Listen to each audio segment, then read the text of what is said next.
Cette semaine à l'émission, l'état-major met le Collège militaire royal du Canada sous surveillance.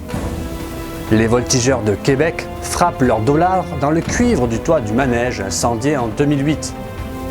Et la colère de l'Euphrate est en route vers Raqqa. Bienvenue dans la revue.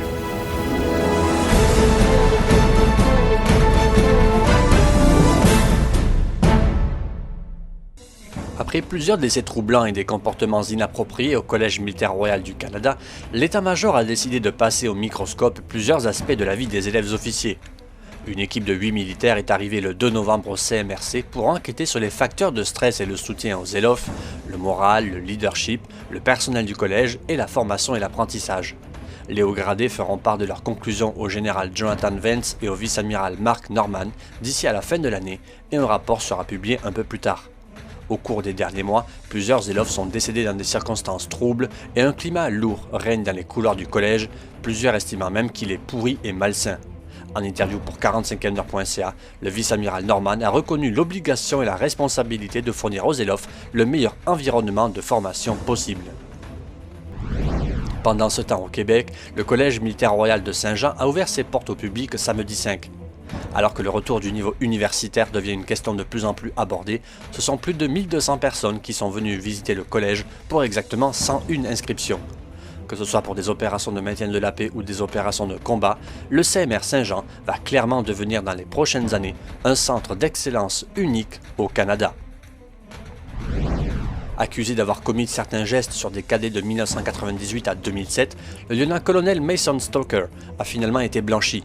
Le procureur de la Couronne a indiqué ne pas avoir suffisamment de preuves pour en arriver à une déclaration de culpabilité. Celui qui était au moment de son arrestation par le SNEFEC, le commandant du 1er bataillon du PPCLI, a été visé par 3 chefs d'agression sexuelle et 4 chefs d'exploitation sexuelle. Les voltigeurs de Québec ont dévoilé ce 4 novembre le dollar des voltigeurs, monnaie régimentaire frappée dans le cuivre du toit de leur manège, qui a été détruit lors d'un violent incendie en 2008. Le régiment des voltigeurs de Québec avait conservé une bonne partie du cuivre qui recouvrait le toit de leur manège avec l'intention de revaloriser un jour cette matière chargée d'histoire. C'est donc quelques années plus tard qu'est entré en scène Charles Roy, fondateur d'Artisans du Passage. Ayant lui-même eu un grand-oncle voltigeur durant la Deuxième Guerre mondiale, c'est avec ce sens de devoir bien faire qu'il a conçu le nouveau coin, la pièce régimentaire de l'unité. 550 seront destinés aux voltigeurs et 53 000 pour le public qui peut ainsi se procurer un bout d'histoire de cette unité vieille de 154 ans et qui retrouvera d'ici un an ses quartiers sur Grande Allée alors que les travaux de reconstruction du manège avancent à grands pas. Coup dur pour Al-Qaïda. Le Pentagone a confirmé avoir éliminé grâce à des drones 2 responsables du groupe terroriste. D'abord, Haïdar Kirkan, le plus haut responsable en Syrie pour la préparation des attaques extérieures d'Al-Qaïda. Puis, Farouk al-Qahtani, qui était considéré comme l'émir d'Al-Qaïda pour l'est de l'Afghanistan et l'un des principaux planificateurs du groupe pour des attaques contre les États-Unis. Le monde des ingénieurs de combat est en deuil.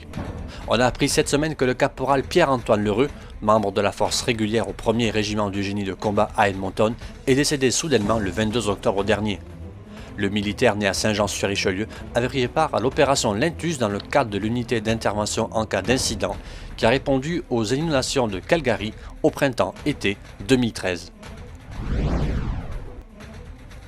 C'est parti. La force arabo-kurde soutenue par les États-Unis a lancé dimanche 6 novembre une offensive mobilisant 30 000 combattants pour reprendre la ville de Raqqa, capitale de facto du groupe État islamique en Syrie. Cette opération est baptisée « Colère de l'Euphrate ».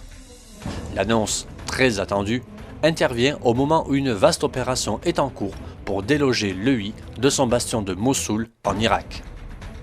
Mossoul et Raqqa sont les 2 dernières grandes villes encore contrôlées par l'EI, qui a perdu une grande partie des territoires que ce groupe ultra-radical sunnite avait conquis en 2014 en Syrie et en Irak.